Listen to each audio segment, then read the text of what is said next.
7 de la mañana, 16 minutos. El doctor Alberto Lozano fue director de la UIAF y fue vicepresidente de este Egmont Group, que hoy es el que toma la decisión suspendiendo a Colombia. El presidente Petro hace la revelación diciendo: encontramos información de que Colombia compró un software ilegal y por cuenta de esa revelación, dice el presidente Petro, es el costo de la verdad. La verdad, si hubiera podido conseguir la verdad con un poquito de discreción. Doctor Lozano, buenos días. Néstor y mesa de trabajo, muy buenos días. Gracias. Doctor Lozano, en la práctica, usted que conoce la UIAF y el Egmont Group, ¿qué significa que suspendan el acceso de Colombia a esa información confidencial, a esa información que intercambian hoy 177 países en el mundo? Pues yo creo que hay que mirar la suspensión y las razones de la suspensión. Y también tiene unos efectos a corto, mediano y largo plazo. Pero lo que hoy quiere decir es que el Egmont Group está investigando. Obviamente tiene que haber un debido proceso. Eso es un problema entre dos miembros del Egmont Group que se puede solucionar, pero por el momento es como si a usted lo sacan del chat de sus amigos y no le dejan compartir inteligencia financiera en uno de los canales que existe para este propósito. Ok, nos sacan del chat de compartir información secreta, información reservada. ¿Qué consecuencias tiene para Colombia no estar en el chat, en el Egmont Group? Pues mire, lo primero es que toca utilizar otros medios y posiblemente sean medios que no van a ser tan seguros o que no tienen la misma trazabilidad, que tal vez toque hacerlo por triangulación, que entonces la UIAF tiene que trabajar con la policía, tiene que trabajar con la fiscalía, entonces le quita cierta autonomía a la UIAF para esto. Pero es que el Egmont Group tiene algo muy interesante y es que es información de inteligencia, información preventiva. Es cuando hay riesgo de que algo suceda. No es ya la prueba de lo que sucedió en un caso de corrupción hace 10 años, que llega ya por una colaboración judicial entre fiscales. No, acá esto es instantáneo. Esto es cuando un banco, como lo que vimos, sospecha de algo y otro país puede preguntar. Entonces yo creo que se pierde celeridad y se pierde anticipación, que es muy importante en los temas de terrorismo, financiación del terrorismo y obviamente lavado de activos. Pero en este caso, doctor Lozano, Colombia, a través de la UIAF, deja de recibir cualquier tipo de información sobre actividades vinculadas con lavado de activos en cualquiera de los 177 países que forman parte del Egmont Group. Sí, hay que entender que esas no es que lleguen automáticamente. La gente se imagina que el Egmont Group tiene un computador con todas las transacciones SWIFT, con todas las cuentas bancarias. No, eso es la posibilidad de hacer como la llamada a un amigo. Es como decirle: señores Israel, por favor averigüen Israel qué hay de esta empresa. La misma unidad de inteligencia tiene que ir y preguntar, le devuelven y le preguntan. Entonces es la posibilidad o la imposibilidad en este momento de tener un punto de contacto en otros países para levantar la reserva bancaria o para transferirla y de tener una información muy útil para investigaciones. Pero si miramos las estadísticas dadas por el gobierno, dicen que este año se hicieron 50 intercambios de información. Entonces no era un canal muy fluido, ¿no? 50 intercambios de información no es mucho, es decir, el gobierno colombiano no está haciendo un uso muy frecuente de la plataforma del Egmont Group. Pero para entenderlo más claramente y de forma gráfica, doctor Lozano, el presidente Petro ha dicho que en Dubái está la nueva junta directiva del narcotráfico y dice que ellos estarían detrás de la financiación de un supuesto plan para asesinarlo. Si hoy la UIAF le pidiera información vía Egmont Group a Dubái sobre movimientos financieros, cuentas bancarias, tipo SWIFT, de personas que estén viviendo en Dubái, ¿le entregarían esa información para avanzar hacia saber quiénes son los responsables eventualmente de pertenecer a esos grupos? No es el único canal de información.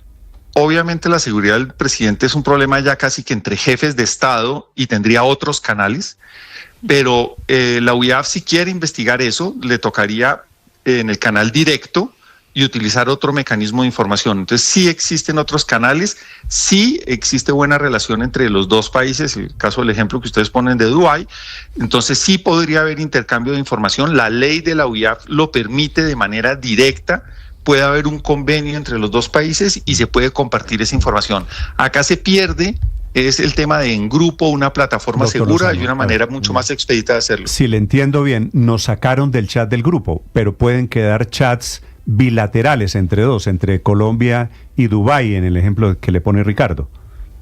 Sí, es un poquito banalizar el tema con un grupo de chat, pero sabe que termina siendo muy parecido técnicamente a lo que sucede.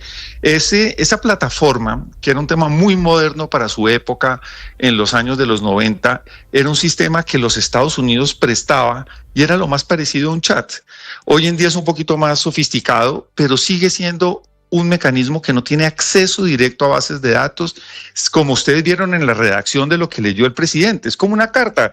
Apreciados señores, hicimos estas diligencias, estas las pudimos hacer, estas no, esto fue lo que encontré y por favor no lo comparta.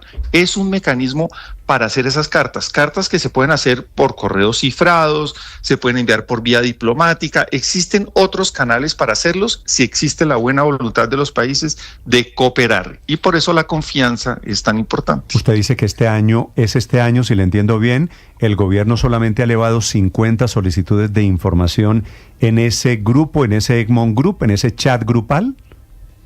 Exacto, no podemos decir que ese es el flujo total de información, pero eso fue lo que ante una emisora dijo el director de la UIAF. Posiblemente eso lo pueden precisar y nos pueden dar más información sobre eso, pero es un canal que no se utiliza, es como Interpol, me explico, no todos los delincuentes están en las circulares de la Interpol porque si no, no serviría. Es como la lista OFAC. La lista OFAC no es el directorio telefónico de todos los delincuentes y todos los lavadores, son armas para el tema de inteligencia que se utilizan con mucho cuidado y en ciertos casos. Pero si yo fuera delincuente y veo que se obstaculiza un poquito el trámite, el acceso a esa información grupal de 177 países, ¿yo estaría respirando un poquito más tranquilo hoy? Claro que sí, y no solamente eso, sino Colombia tiene 3 años para prepararse para un examen de cooperación internacional y de sistema antilavado. Es un examen que las asociaciones de bancos, de entidades financieras, las superintendencias, todo el mundo está trabajando en sacar normas, estar, digamos, como en el top de los países que luchan contra el lavado de activos, porque Colombia necesita esas credenciales para hacer negocios. Y si en 3 años no solucionamos lo del grupo Egmont, podemos caer en una lista gris. De plácemes el ELN y el Clan del Golfo, pero dice usted que Colombia ha solicitado 50 intercambios de información este año. ¿De cuántos que se hacían antes y exactamente qué es lo que se solicita en ese intercambio de información, doctor Lozano? Pues mire, la Unidad de Información y Análisis Financiero tiene una red mucho más robusta y más práctica, que es la que tiene con los bancos, con los reportantes, con las grandes empresas, con las notarías que le mandan los reportes de operaciones sospechosas. Entonces, la mayoría de los casos que se le entregan a la Fiscalía son casos que provienen de lo que un banco ve en Colombia, de lo que una aduana ve en Colombia. Cuando alguno de esos casos tiene información internacional o cruza fronteras, ahí es donde usted dice que y tiene toda la razón, que los delincuentes se alegran de que no haya cooperación entre los países, porque dicen, yo me voy para Venezuela, hago una transferencia por Venezuela o por Panamá, y ahí la UIAF no tiene ojos. Pero ahí es donde la UIAF tiene esta arma, ya no tan secreta, de pedirle información al país vecino y le dice, mire, este giro llegó a su país, cuénteme qué pasó. Entonces ahí es donde se va a perder esa información y las investigaciones pues van a ser más complejas. ¿Qué tendría que hacer la UIAF? Decirle a la Fiscalía, ahora averigüe usted qué pasó en el otro país porque yo no tengo cómo saberlo. Y la Fiscalía tendría que hacer esa tarea. Sí, doctor Lozano, ¿Colombia o los países miembros del Egmont Group pagan una plata anual por el sistema, por el aparato de compartir información?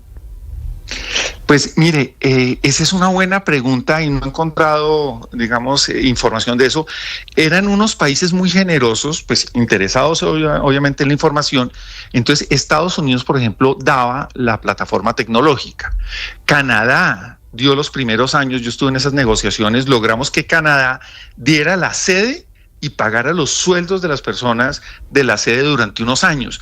Entonces yo creo que ya estamos en un momento de transición donde dentro de poquito nos van a pasar la cuenta, pero era un grupo de personas pues muy generosas en cuanto a recursos por el interés de tener esa información y Un tema importante que yo creo que pierden más ellos con la información de Colombia que nosotros con la información internacional. Le quería preguntar eso, estamos hablando de lo que pierde Colombia, pero también Colombia suspendido, pues deja de entregarle información a esos 176 otros países.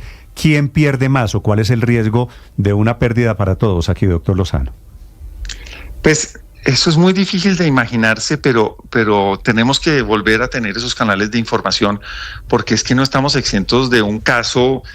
Recuerdo el caso del Nogal. A mí me tocó pues parte de esa investigación posterior, y todos los países del mundo llegaban a Colombia y le decían, mire, esto tal vez tenga que ver con el caso del Nogal, esto le puede interesar. Los países realmente colaboran después de un caso de estos, y si hay un caso de terrorismo o un caso grave, perdemos esa posibilidad de que nos colaboren de manera no solicitada, que es lo más útil en estos casos. Pero en este caso, doctor Lozano, y adicionalmente, en Colombia como en Venezuela y otros países, se investiga y siempre se han dado indicios de que hay células terroristas internacionales. Hay grupos como Hezbollah, hay grupos como Hamas seguramente.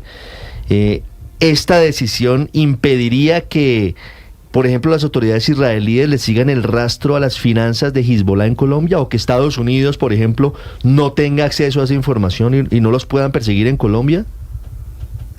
Pues mire, en estos temas de inteligencia y seguridad nacional hay mucha especialización. Entonces usted tiene organismos de inteligencia pura, no inteligencia financiera, que son los que están detrás de esas células, y son grupos con otras capacidades. Entonces, yo creo que la UIAF es líder mundial y es muy buena en temas de investigación financiera, pero ya la investigación de campo, de terrorismo, de este tipo de cosas, sí requiere otras habilidades, y son otras agencias internacionales las que necesitan esa información. Las investigaciones de evasión fiscal, de paraísos fiscales, de platas que se mueven desde Colombia en otras partes del mundo, ¿también se pierde? Pues la parte penal, la parte de lavado de activos, porque recordemos que la evasión es una de las formas de lavar, el tema tributario es una de las formas de lavar, pero también hay lavado de esos delitos. Entonces, esa se puede pues dañar, pero la DIAN tiene un intercambio de información con muchos países, y con países muy desarrollados, y con algunos de los mal llamados paraísos fiscales. Entonces creo que la DIAN sigue teniendo sus dientes, y la DIAN que sigue construyendo esa red, y hay unos estándares ya internacionales para compartir información con otros países. Por ejemplo, el tema de Estados Unidos, eso no se ve afectado. Pero el Egmont Group no está diseñado para eso, para saber quién está sacando plata y quién está evadiendo impuestos. No, y es más, el Egmont Group, un tema interesante es que el Egmont Group a veces no responde. Porque imagínense, si hay una investigación que tiene un tinte político, que es una persecución, o una investigación que les puede dañar, una investigación en su propio país, el Egmont Group no tiene que responder, y a veces el Egmont Group pues envía información como pues evadiendo el punto. Entonces el Egmont Group tampoco, como decía yo, no es un acceso a las bases de datos de cuentas bancarias de otros países, es pedirle tener un punto de contacto en otros países para que ayude a recaudar información, y muchas veces llega filtrada. Doctor Lozano, una última pregunta para seguir con su ejemplo del grupo de WhatsApp. Cuando a uno lo sacan de ese grupo por infringir las reglas, en este caso la confidencialidad, que todo lo que se hable en ese grupo se quede allí, regularmente para volver uno tiene que asumir compromisos, dar muestra de confianza. En el caso de Colombia, ¿qué debe hacer? ¿Qué muestras debe dar Colombia para regresar a este grupo de países que cooperan en temas de lavado de activos? Si esto no es la primera vez que sucede, ya hay antecedentes, y obviamente hay dos tipos de sanciones. Las sanciones porque el país afectado está promoviendo la sanción, o las sanciones porque Egmont, que vigila el sistema, dice, esto nos preocupa a todos los miembros. Y lo primero que están haciendo, me imagino por la lectura de la información que nos llega, que obviamente no es todo lo que está pasando en el Egmont Group, es que están en una etapa de arreglo directo. Yo creo que están en una primera etapa en la cual están viendo si realmente se podía compartir la información, que si había un permiso. Están en una etapa y estamos tomando unas medidas cautelares, pero no hay una decisión de fondo. Entonces Colombia no ha sido borrada definitivamente, es un tema temporal, ojalá haya un arreglo directo y ojalá pues exista un compromiso de guardar confidencialidad de esta información, porque es que la confianza es lo que sostiene estos grupos, la confianza es lo que hace que las personas en Colombia reporten operaciones sospechosas, y si se pierde la confianza, ganan es los criminales. 7:31 a.m. Es el exdirector de la UIAF, fue vicepresidente de este Egmont Group, que es el que nos ha cerrado el chat. Doctor Lozano, gracias por acompañarnos esta mañana. Feliz día. Feliz día para ustedes, muchas gracias. Y ojalá usted tenga razón.